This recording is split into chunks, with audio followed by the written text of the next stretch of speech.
With any new therapy that you introduce, there are people, they are skeptic if the therapy is effective. This is the good nature of any academic environment, that the people out there, they're more skeptical than others, which makes a healthy mix of curiosity and researchers trying to find an answer to a question. Because the group of children that we're talking about have trouble with their breathing, it's confronting, it's scary for parents, and it's scary for us too. I think that's where the initial scepticism about high flow was, because it wasn't well known and it was so different to what we were doing before. One of the neonatal nurses approached me and showed me the high flow device they used in NICU. Initially, I was questioning how effective it was, and there was certainly a lack of any evidence. So there was a need for us to look into further research and quality and efficiency of the treatment.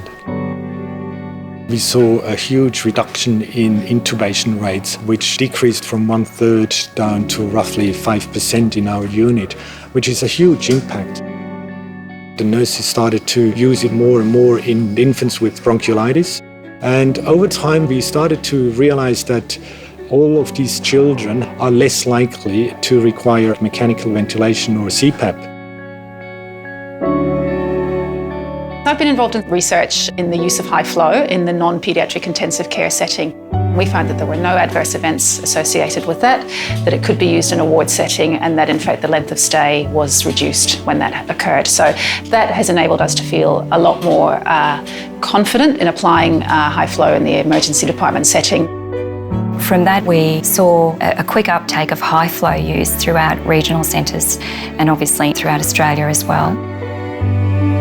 I think we worried initially, before we were more comfortable with using it, that we might be delaying things for the patients.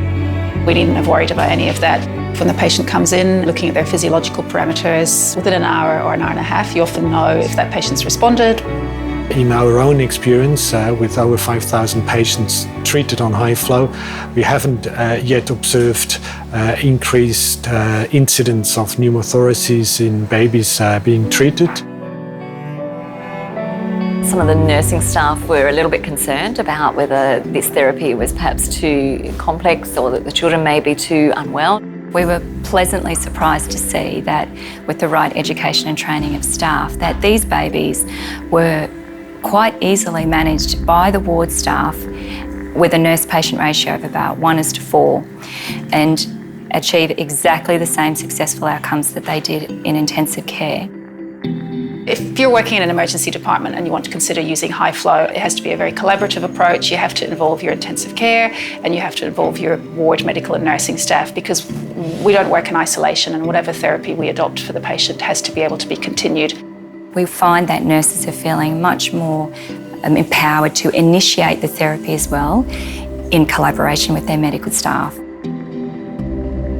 There was some initial discussion around the cost involved in introducing this, but what we found again is that the offset in terms of reduced length of stay and reduced intensive care admissions and reduced need for ventilation completely offsets any cost of the equipment and consumables. It's been a fantastic change, so I would suggest to any other hospitals to embrace it.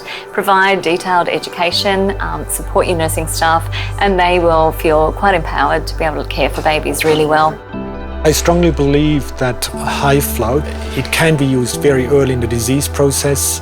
It can be used in different settings like the emergency department, the pediatric department, or in the intensive care. I became from a skeptic to a convinced clinician who is using in daily practice high flow.